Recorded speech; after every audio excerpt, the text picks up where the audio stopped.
Royalties with your host Zainab Sattar on Ramadan Radio 87.7 FM. So before I take the time to introduce our guest, I will do a little bit of housekeeping. So the show is interactive. Feel free to chat to us through Facebook on Ramadan Radio FM, or you can send a text message or WhatsApp us on 077 488 55055. Or you can always email us on info@ramadan.fm. So as you already know, I do have a show called Breaking Stereotypes, as well as another show called Law in Action.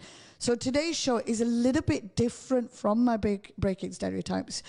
So I do want to take the time this morning to thank all those people, everybody who's tuned in, everyone who's supported the team at Ramadan Radio, and all my guests, because without any of you, these shows would not take place. So jazakallah so much. Now, without further ado, today I have somebody who I personally know, a beautiful young lady called Yasmin Hook. She is a solicitor. She runs her own firm. She's an advocate for Islamic wills and other areas as well. And I've recently come to learn that she's completed various courses on the fiqh, on inheritance, and is currently doing a 6-year alima degree. MashaAllah. Assalamu alaikum, Yasmin. Walaikum salam, sister. Thank you for a lovely introduction. Oh, no, you're most welcome. I'm not doing you justice, to be fair, because I'm sure there's a lot more that I've not covered. Now, tell us a little bit about you and your firm before we start getting into the nitty-gritty of today's topic. Sure. So I've been in the legal industry for a long time, working for others, doing different areas of law. And I guess my study of Islam and the Islamic sciences led me to set up a new practice, ALHQ Law. And the focus of it is bringing kind of Islamic sacred values, how I feel that they are quite sacred to us as Muslims, and bringing them into real life practical legal solutions. So I first actually searched for others doing this already, because I thought I must not be the first person who's thought of Islamic wills or, Islamic laws and how they can apply nationally, internationally, or personally even. But everyone that I kind of reached out to were doing it in a slightly different way.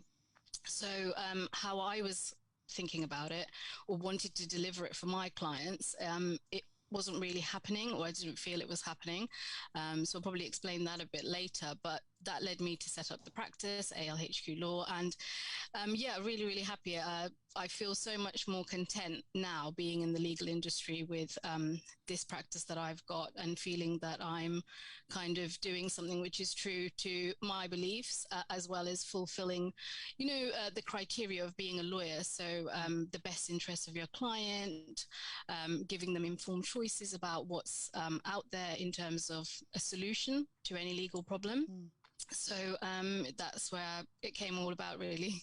Well, can I just say that what you've actually said resonates quite a bit with me, because some of my listeners are fully aware from some of the shows that I've been doing recently that when I first qualified as a solicitor, because I've only been qualified 3 years, but I bring to the table 20 odd years worth of work experience. And when I qualified, my nanny Mao, who Allah Ta'ala give her the highest place in Jannatul Firdaus, but she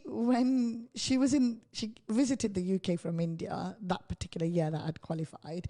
And we were chilling out in a dawat, and we sat and we were talking, and Ingujrati, she goes to me, I'm so pleased that you've become a lawyer. MashaAllah, I'm so happy for you. But beta, a lawyer?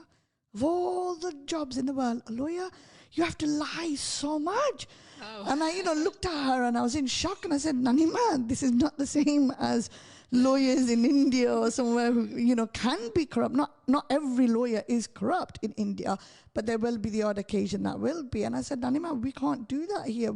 There are very strict rules and regulations. And then it sparked a conversation about Islam and whether or not the criteria that we have to meet in law, does it actually clash with Islam? And actually, it's very similar in line.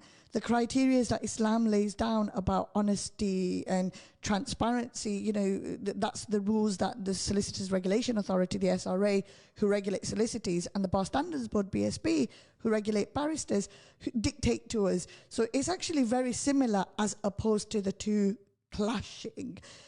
So your firm itself, are you able to tell me exactly what areas that you cover? So I guess on that a little bit, I think there's a bit of myth busting to do in terms of, you know, the impression of lawyers being liars and things.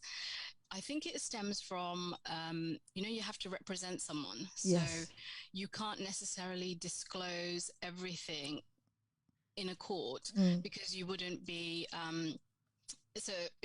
acting in their best interest to disclose everything, although you may know it yourself as a lawyer. You have the kind of, you know, you'll know about the privileges, something which is pending litigation, or, you know, if you're going to a round table meeting where it's without prejudice and you can have that discussion. So that's what I've kind of tapped in, is when you're not in that adversarial court system, because having been in litigation and worked at firms doing corporate, commercial, catastrophic injury type work where you are pitted against each other. Here in my practice, it's all about what can we do with each other as people, communities, and knowing about the law. So we're not going outside of the rules and regulations, but we're not putting ourselves in a situation where we may have to be working against each other. So communication has broken down. You are unhappy with something, so you're needing to claim, or you're needing a judge to decide a matter. And in that situation, I think the lawyers get a bad press because you are pitted against each other and you have to lay what you can lay before the judge to decide. Absolutely. And that wouldn't be as open as cooperative as it would be if you're outside of the courtroom and you're in a mediation, or you're in a without prejudice discussion. So my practice seeks to do all of the kind of areas of law that you can do without having to go to court. So I network and collaborate with lawyers who are qualified in contentious probate, which is in the area of wills law. If you don't agree with what your inheritance should be, or if you feel that something has gone wrong or hasn't been done correctly, then I would collaborate with other law firms to then take it to the next step, where my practice wouldn't go to that step, because I firmly believe that reaching out to people on just a human level and a normal person-to-person basis, you are open with them about the facts, about the law, and about where you could end up, i.e. very expensive and very lengthy litigation or court proceedings to get a judgment that you may not even be happy with or feel that you've actually achieved justice. Absolutely, so what do? We're rewinding a few steps back, and we're creating I've created a practice here where you can think about things. So with wills, for example, the first step I've taken is to set up a service that you can implement your wishes in legally binding documents, with consultation with your family members, or those. So it's not like a sneaky underhand, I'm just doing it because I can. It's very much a community-based, family-based approach where you're informing others. This is what I'm doing, guys. Are you happy with it? Now is the time to speak up. Give them the opportunity, and then not kind of shut people down. So be fair to them, hear them out, why they want it this way or that way. Ultimately, you're doing the will to benefit them, and they inherit. So they should be happy with it. It shouldn't be a cause for fighting or upset later on, because, you know, ultimately someone passes away and it's sad enough as it is. So in that area of law, I want it to be like a positive and a productive experience when you first have that consultation. Cost shouldn't necessarily be a barrier, because if you don't have a very complicated estate, for example, I feel the service should offer you options that you can do something in a cost-effective way. But then also, I take the time to learn about the tax and trust rules and ensure I am providing a service which is regulated. So if you have something which is complex, you've got multiple properties, multiple family members, different disagreements that could happen, you can still create a will which is legally binding. You'd pay a bit more for it because you need to, but it's going to save, you know, the outcomes which you'll be familiar with, where you're at court and it's thousands and thousands of pounds. It's a very lengthy procedure, and it eats away at what should have been a pleasant experience you're inheriting. So that's that one service. And then the other service is a weekly clinic where you can come to ALHQ Law with any kind of legal issue that you might be facing. And particularly, I think people who are from the Muslim community or ethnic minority, or just, it could just be an average person that isn't kind of well versed in what the law says about certain things. So they have a confused idea of what they want to achieve, so they can get access a 30-minute consultation just to know where they stand and what they can do. And often it's a platform to then provide you with a specialist in a certain field, knowing that you haven't been sent down the wrong path because you've been searching yourself, or you've kind of gone with a recommendation but it wasn't really suitable for you.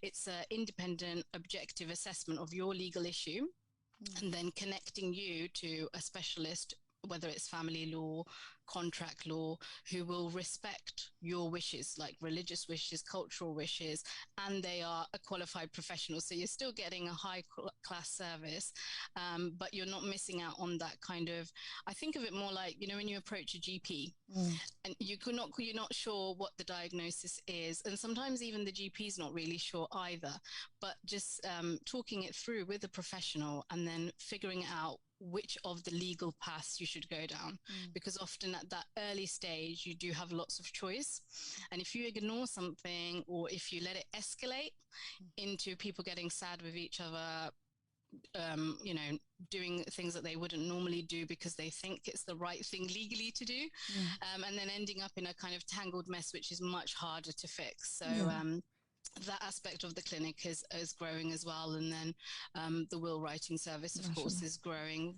to cover the full spectrum as much as we can. Brilliant. So alhamdulillah, there's a lot of items there that you cover. Now, I do want to start talking about Islamic wills, but before I do, there was a terminology that you mentioned, which was without prejudice. Now, for my listeners, those who have tuned in who might not know what without prejudice means, do you want to give a quick explanation, please? So in normal proceedings, I guess the best plain English way of describing it is that you can say whatever you want and no one can hold it against you. So it's a free, open, honest, everything you can say, whatever you want to say, you can write it out or you can speak it out, and it should stay in that meeting or in that correspondence, and that doesn't get viewed later on in any claim that you do want to proceed. So you always have that right as an individual in England and Wales. The legal system jurisdiction provides you with the right to take a matter to court, to get the judgment from the court. So we can't take that away from you. But without prejudice is the chance to just say or write, make offers, for example. So you might think, oh, you know, if this case goes to court, I could end up having to pay £50,000 or something to this person because that's their share.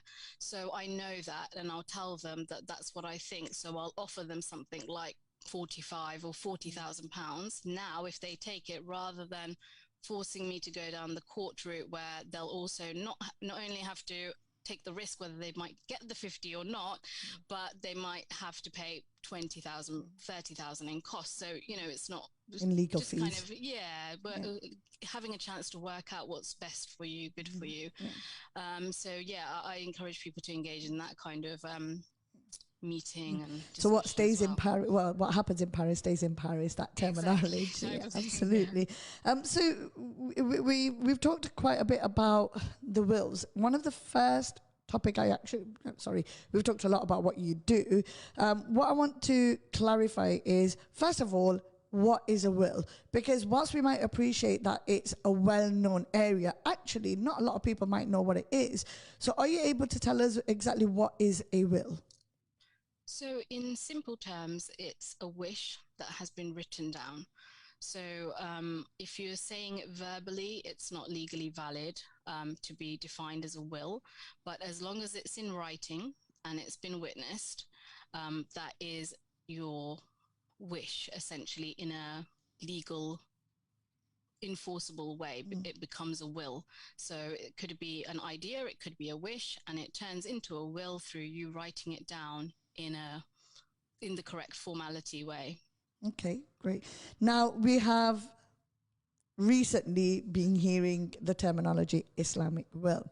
So let's say we've got the Western will, so you got the English common law will, and then you got your Islamic will.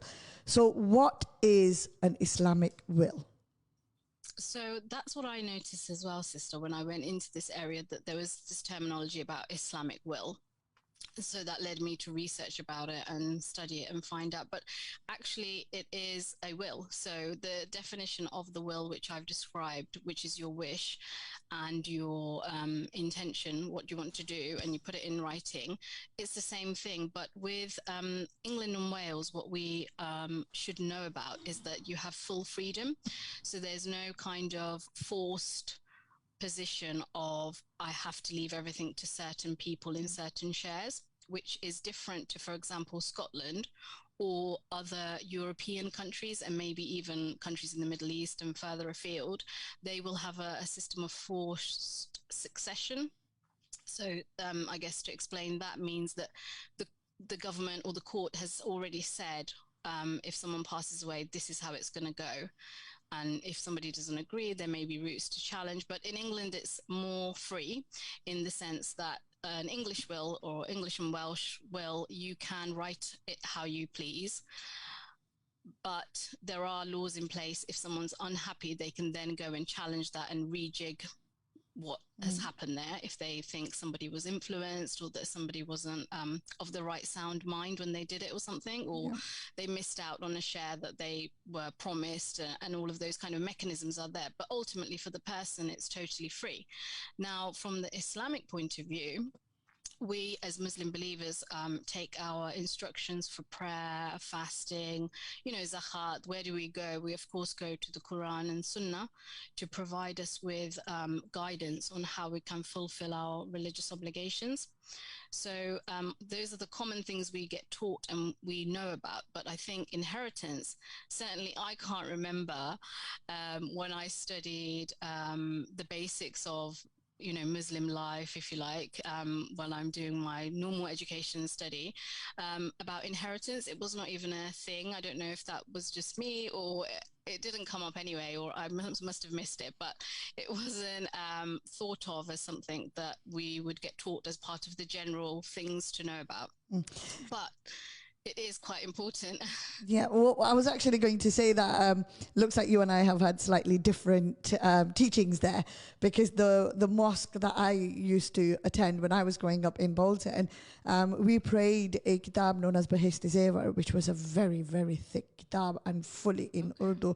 And in there, it actually does teach us about inheritance. So from a very young age, it was drilled into us that women should expect a certain amount, or this is what their share will be, and men should be getting this.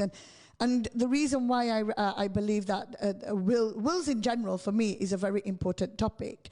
And it's certainly a conversation starter in my family with my brothers, because I remember the property that my mum and dad live in, my dad has built that building brick by brick, and he broke the house down just before or soon after I was born back in 82, and then he built it brick by brick. And the only other people that have come in, specialists, are plumbers and electricians and people like that. And it took him well over 15 years to build that house, because he was the only builder in there. He might have the odd bricklayer every now and then, but he didn't want to project manage it out, so he did it himself. Now I want to keep that building in the house, because we barely saw our dad growing up. That was his sweat and blood in there.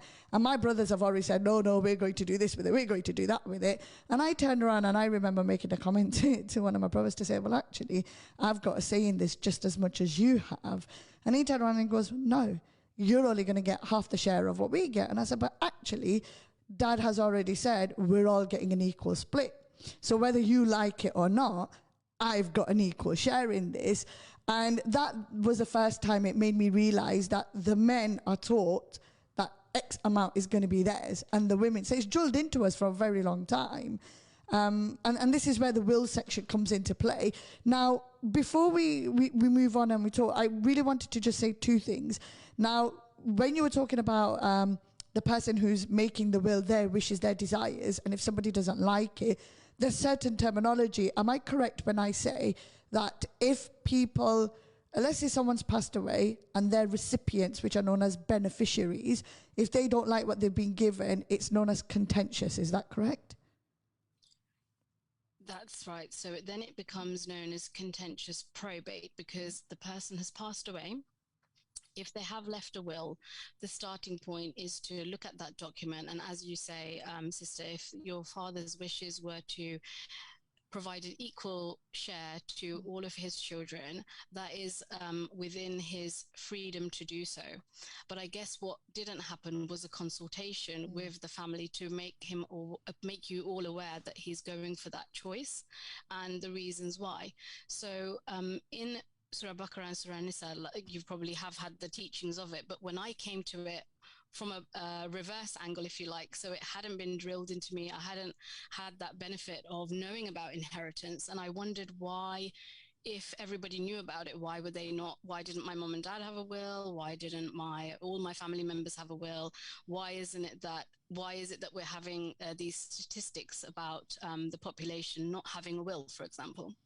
Because you'd think that if it was a farz obligation set out in the Quran and also backed up with the hadiths on how to do it and why it's so important, that you would think, just like we do our zakat every year, and we're in Ramadan, alhamdulillah, coming to the end, and we've engaged in so many had the opportunity to engage in so many wonderful acts of worship, that we wouldn't go ahead and write our own wills in the way that we should.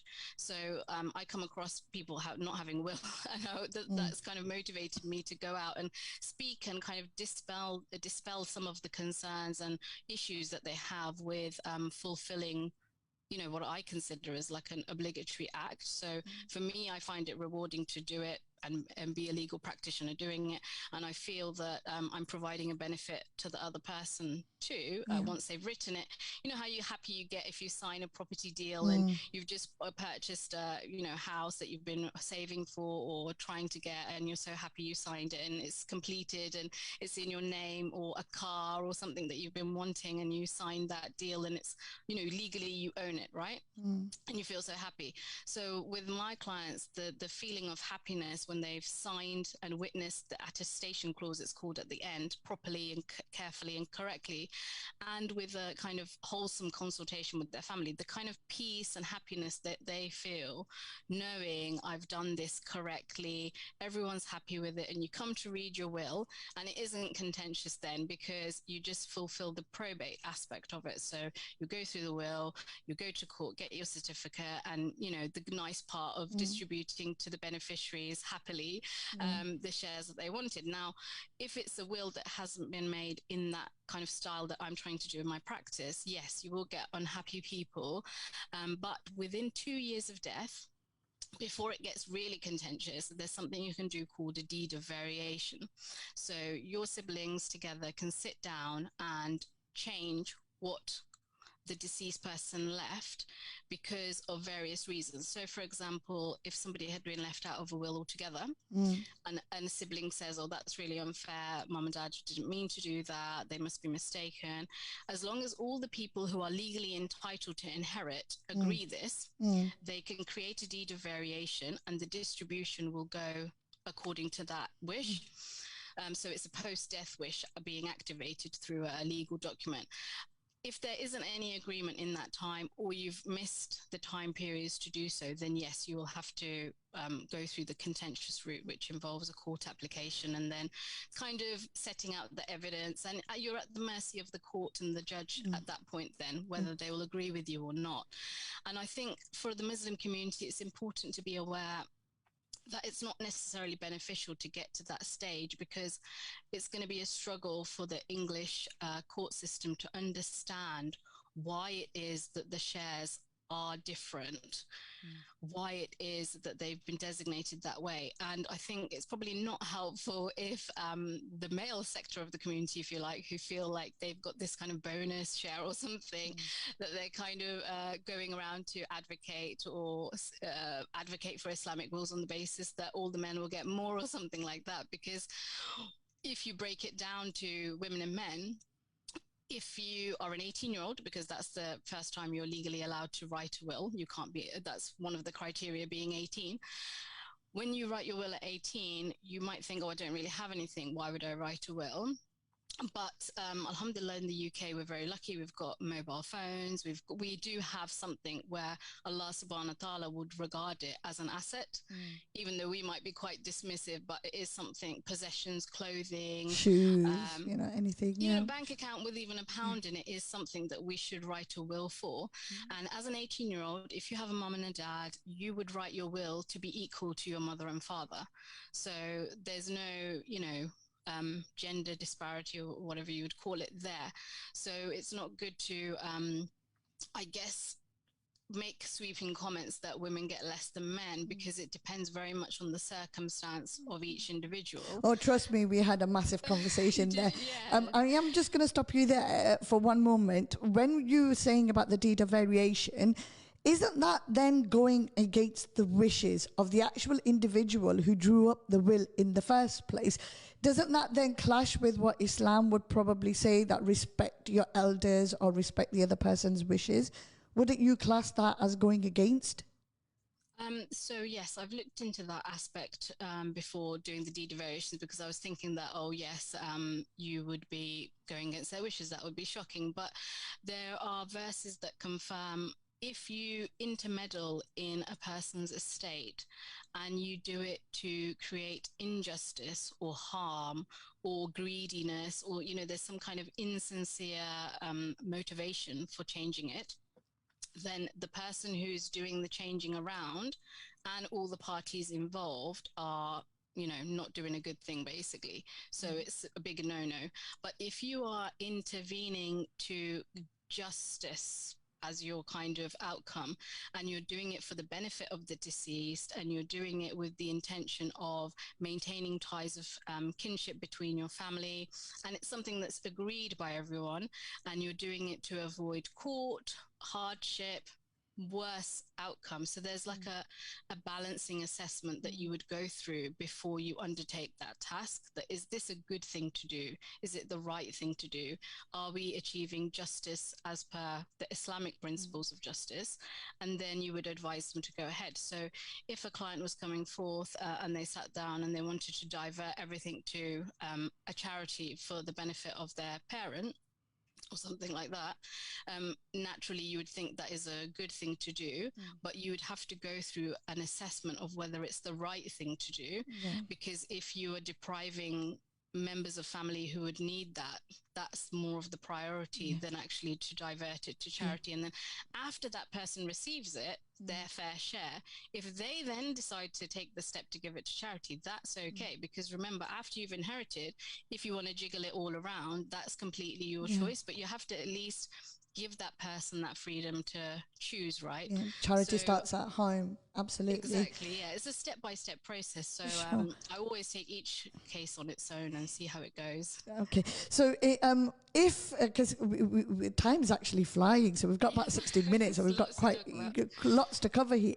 Now, I really want our listeners to understand that if there's not a will in place, because we do live in England and Wales, and it's the laws of England and Wales that will apply, there is something known as the Intestacy Rules. Now, I don't want you to get into the nitty-gritty of the Intestacy Rules, because we're not here to give legal advice to our listeners.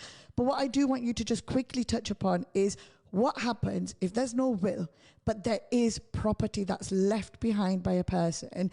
What does, in a nutshell, like in 1 or 2 sentences, can you quickly sum up what intestate means? So that means you haven't written a will. And in that circumstance, the law of England and Wales does come in to provide a set of rules about who's going to be in charge of your will is the first step, because there's no executor in the will. You're an administrator and there's a list of people. And then the second step is, where's everything going to go? And I try to post on my social media like little helpful charts and things, because I appreciate it is complex. So I like to give a little insight into things which may be informative for the Muslim community. So the distribution which works out isn't Sharia compliant.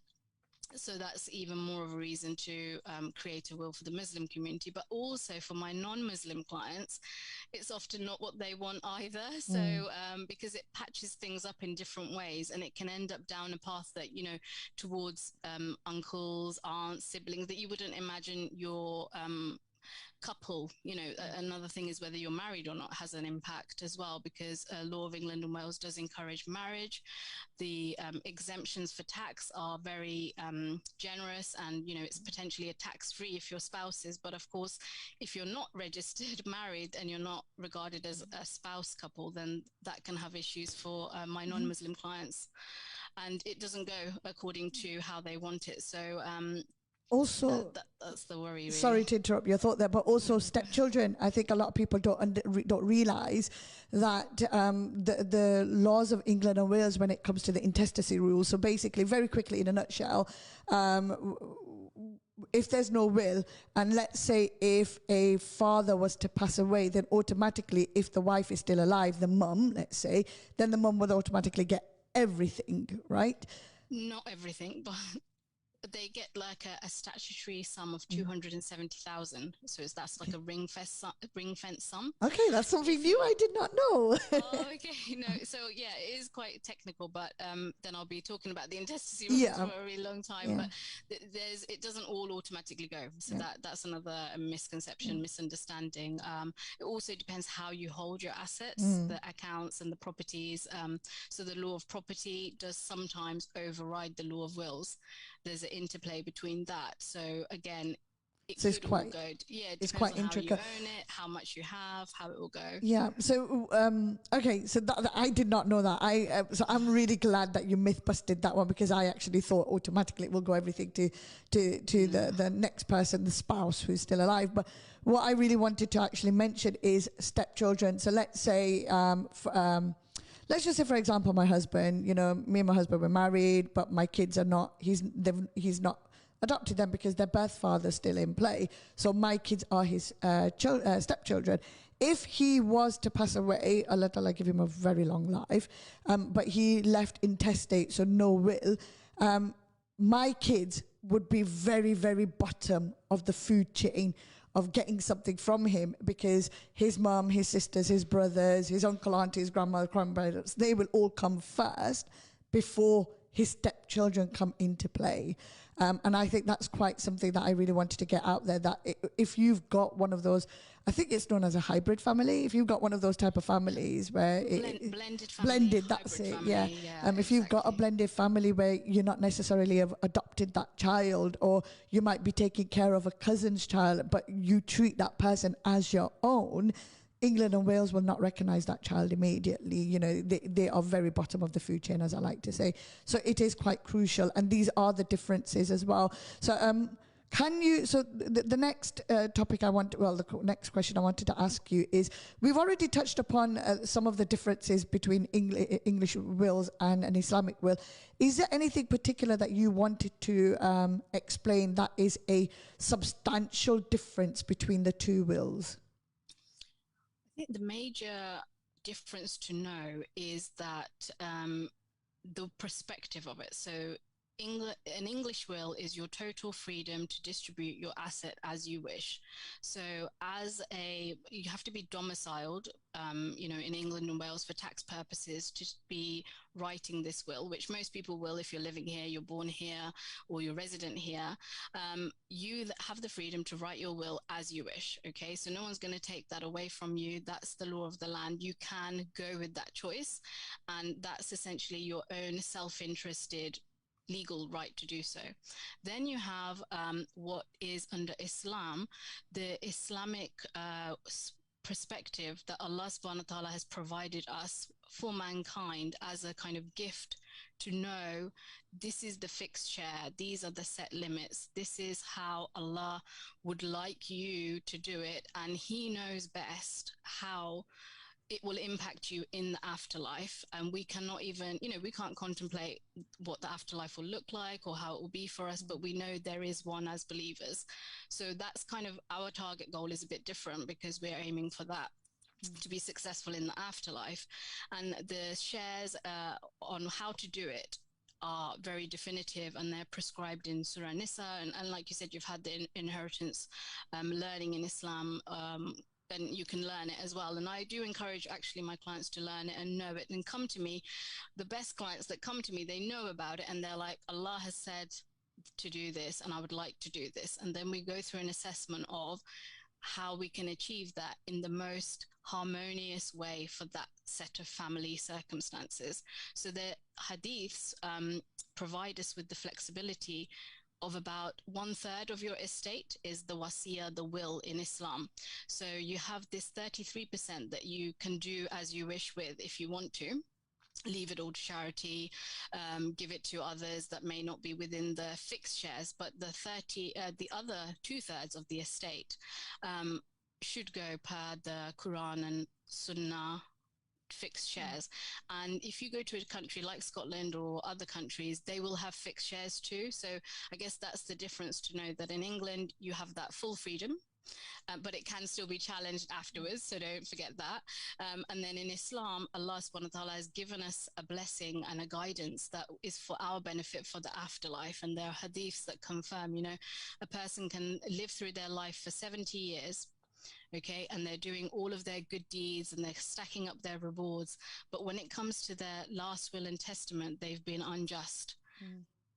And that's a devastating consequence. And then if you live 70 years not quite, getting it right, maybe not quite aware, maybe whatever reasons, but then you're fair and you're correct in your last will and testament, the garden destination of Jannah is sealed for you. And that's a hadith. So that is a real motivating verse for me, to kind of recognize the difference there where I'm targeting my clients for. Well, Islam teaches us honesty, doesn't it? And intention and fairness. Those are the key fundamentals of Islam, which I suppose when it does come to estates and property and money, jaidat, as people say in Urdu and Gujarati, it really does blind people to a certain extent, because people don't take certain things into consideration. Now, I've got an English will, let's put it that way, because I want the freedom to do with my items as I choose to wish. And to be fair, when I actually made my English will, Islamic wills wasn't as prominent. It wasn't, there wasn't a full awareness of it. I actually didn't know that such a thing as an Islamic will exists. But if I was to say, as a person, choose to draw up my will in that sense, as opposed to doing it the 33%, the 2/3, you might not know this answer. So if you don't, because I appreciate you're not an ulama, but am I actually doing something wrong in accordance to Islam? Am I, getting myself in guna because I've not followed the Sharia compliant way? But actually my will is very fair. I've tried to leave as much as I can to quite a few people in my family, as opposed to the fixed type of shares. Is there anything wrong, or... So that's part of the service, actually, what I do, sister. So, for example, obviously it's a confidential service. You share and my service is remote as well. So I operate not only nationally, but say internationally.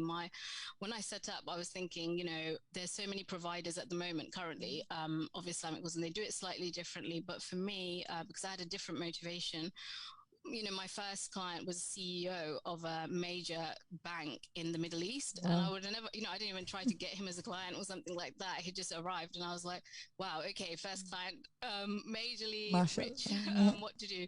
So, and he had, different wishes that were not necessarily Sharia compliant. And then I prepared a kind of procedure, if you like. So a checklist way of going through this. How can we get to the outcome? So it starts off with sending me across what will you do have. What are your concerns with it? What would it look like if it was Sharia compliant? And what would it look like if it stays as it is? And then talk about the outcomes with you directly. And then I have a network of kind of scholars and more established practitioners, both in English law, so that, 20, 30 years they've been doing English wills, and they've also seen the kind of challenges that people can face if people are left unhappy, and how those cases work out, and also a network of scholars. So they're covering all the different schools of thought and the little intricacies of what you may be worried about, is wrong, but wrong is a very subjective word, and also ultimately the judgment is for Muslims with Allah subhanahu wa ta'ala. So he's going to decide what is judge. I'm not going to decide.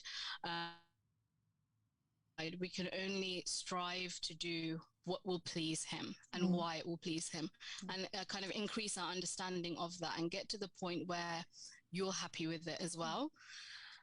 And it makes sense. And if it doesn't, I would be surprised if people would be saying, like, this is wrong, cross it out and put it in the bin, because, that's not our place to do that for any matter. So, I don't know. I appreciate that. That's quite interesting. But like I said, for me at the time when I was drawing mine up, it was quite a while ago, and Islamic Wills wasn't as prominent as it is now. Now, one thing that you did mention about Islamic Wills, where what you encourage is where the family sits down. So let's just say, for example, I want to sit down with my children and I want to tell them I want to leave X, Y, and Z to X, Y, and Z people. But that gives them the opportunity to turn around and give me their wishes, to say, no, but I want this and I want that. Tell me, why should I, as the person leaving those items, listen to them when this is, let's just say, my property, my house? I've worked hard to make this money, have this house, have that car, have that motorbike, have that number plate, because I do love my number plates.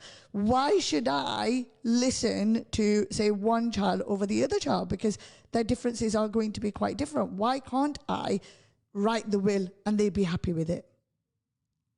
Yeah, so I guess the easy answer is yes, you can. So alhamdulillah, Allah subhanahu wa ta'ala has blessed you with kind of assets and luxuries and things which are pleasurable, enjoyable, and you've got them and they're yours. And yes, in your will, you can distribute it as you wish without consultation with them. But I guess if you're thinking that you ultimately want to benefit somebody, so that you're not going to take these items with you to the grave, these items are not going to speak on your behalf to kind of pray for you or do anything at all that could in any way benefit you, because there are only three things from the hadiths that I've studied, which is a child praying for you, sadaqah jariyah in your name, or some kind of beneficial knowledge that you've left behind that others can tap into and use over years to come. That's it. So when it's just kind of restricted to those three things, I guess you might think, okay, I want to leave them in a way that they will be pleased with me and they'll be praying for me at the time of my death, rather than thinking, mate, she just left all the stuff to him or her. Rather than fighting over it. It's like that age-old. It's that this kind of because it's human nature. So I will feel like, why did she do that? Or why did he not think of me? And he's definitely the favourite child. I get that all the time. So I'm conscious of the time. We've got about 2 minutes and 10 seconds on the clock. So I do apologise for interrupting you again. I seem to have done that a lot today. It's been really lovely to kind of speak about it. Time's going really quickly, that's for sure. So one of the other questions I had in mind is, what should people be mindful of? Are you able to sum that up in about 40 seconds or so? Yep, let's go. So mindful, of course, of your family's wishes, but remembering that it is your own uninfluenced total wish, how you want to set out your will in England and Wales. And then be mindful of the different tax implications that might come into play depending on how you distribute the estate as well. And also just to be taking professional advice. So a lot of people will say, I've written it myself, or I've done it online through cheaper services. And I think a lot comes out through discussion, because people should review their wills every 3 to 5 years, make sure it's up to date, and then consult professionals. So make sure they're regulated professionals by Society of Will Writers, SRA, Institute of Will Writers. I mean, there's lots of them that are regulated, and then you've got that high quality personalized advice, Yeah, sure. So one of the things I did want to say is, what about writing on a piece of tissue issue. And for those listeners, who have tuned in today, just to let you know that sometimes even those kind of written items have been challenged in court. Of course. Or they can end up valid. I mean, that's the other thing. They have. So, an agreement was made to say, I'm going to leave you my 2 watches, and it's written down on a piece of paper. So definitely get certain advice. And also remember that Islamic wills it's not about unfairness. It's about following the Quran, the Hadith, the fiqh. It's following what Islam says, what Allah teaches us, and what the Prophet was teaching us. So we've got about 10 seconds. I am going to sign off now. Jazakallah so much, Yasmin, for joining us on Islamic Wills on Ramadan Radio 87.7 FM. I do appreciate it. This is Zainab Zaim Satar.